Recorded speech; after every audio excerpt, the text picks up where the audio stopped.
నా కోసం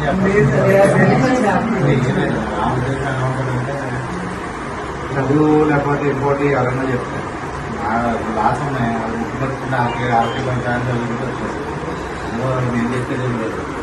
లాస్ అనేది ఎవరైనా మీకు ఏ చక్కగా కావాలో అందులో ఎఫెక్ట్స్ కూడా వచ్చేసి ఇంట్లో ఎథిక్స్ మారల్ వాల్యూస్ అనేది అందరూ చెప్తారు. నా ఉద్దేశం అండి బయట ఫీల్డ్లో ఎలా ఉంటుందో అది ఎవరు చెప్పారు, ప్రాక్టికల్గా ఎలా ఉంటుంది, థియరిటికల్గా చదివేది ఉంటుంది, ప్రాక్టికల్ బయట చదివేది అది ఎక్స్పీరియన్స్ తోటి వస్తుంది.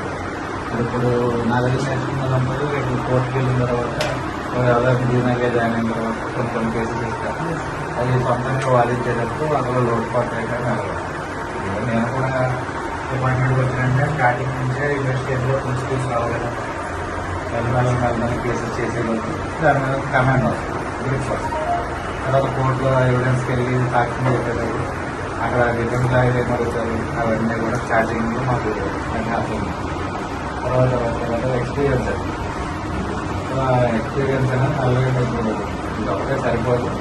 సో నేను వెళ్ళి కోర్టులో కూడా చూడాలి ఆర్గ్యుమెంట్స్ ఎలా కోర్టులో రిఫరెన్స్ కాకుండా ఆర్గ్యుమెంట్స్ చూడాలి. ఎన్ని రకాల ఆర్గ్యుమెంట్స్ జరుగుతారు, డిఫరెంట్ స్టేజెస్ ఉంటాయి. Event examination, experience, argument stage ఉంటుంది. ఇవన్నీ డిఫరెంట్ స్టేజెస్. ఆ డిఫరెంట్ స్టేజ్లో ఏమేమి జరుగుతూ ఉంటుందో చూస్తారు. జడ్జెస్ మీరు ఇచ్చేట్లో దేన్ని తీసుకున్నారు, ఎవిడెన్స్లో దేన్ని పరిగణించారు. నార్మల్గా కాంట్రడిక్షన్స్, ఒమిషన్స్ మాత్రమే ఉంటాయి. ఎవరైతే స్లైడ్లో క్రిమినల్ కేసులు ఉన్నప్పుడు కాంట్రడిక్షన్స్ ఒమిషన్ అంటే ఐఓ ఏదన్నా ఒమిట్ చేశారు, దీనికి సంబంధించిన చేయకుండా వదిలేశారు, అది ఒమిషన్. కాంట్రడిక్షన్ అంటే నేను చెప్పేవాడికి ఏం చెప్పేదానికి ఏదైనా డిఫరెన్సెస్ ఉన్నాయి ఎవిడెన్స్. ఒకరు సీన్ని ఈమె విట్నెస్ చేస్తాను, ఈమె విట్నెస్ చేస్తాను, ఏం చెప్పే వర్షం ఒకటి, ఈమె చెప్పే వర్షం ఒకటి. కేసు ఏమవుతుంది, దాన్ని క్యాచ్ చేస్తారు ఎవిడెన్స్. వీడు ఎలా చెప్పాడు, వీడు ఎలా చెప్పింది, ఇది కాంట్రడిక్షన్. ఒమిషన్ ఏంటి, వీళ్ళిద్దరూ చెప్పారు కరెక్టే, వీళ్ళిద్దరు ఉన్న ప్లేస్లో వెనకాల ఒక బిల్డింగ్ ఉంది, అందులో పర్సన్ అక్కడే ఉన్నాడు, అది మీరు రఫ్ కేసులో చూపించారు, అతను ఎందుకు ఎగ్జామినేషన్ చేయలేదు, అది ఒమిషన్. అంటే ఐఓ దాన్ని అబద్ధం చేసుకుంటే ఆడు కరెక్ట్గా చెప్పేవాడు వీళ్ళిద్దరు అబద్ధం చెప్తున్నారని నేను ఒమిషన్.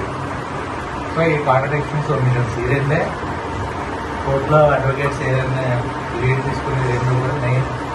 అది నేను చెప్పేది కరెక్ట్ కదా, మీరు ఎవరు ప్రాక్టికల్గా తెలుసుకోండి, ఓకేనా. సో ఆ కాంట్రడిక్షన్, ఒమిషన్స్ మాకెందుకు తెలియాలి అంటే రేపు నేను చెప్పాల్సింది దాన్ని నేను చెప్పాలి, ఓకేనా.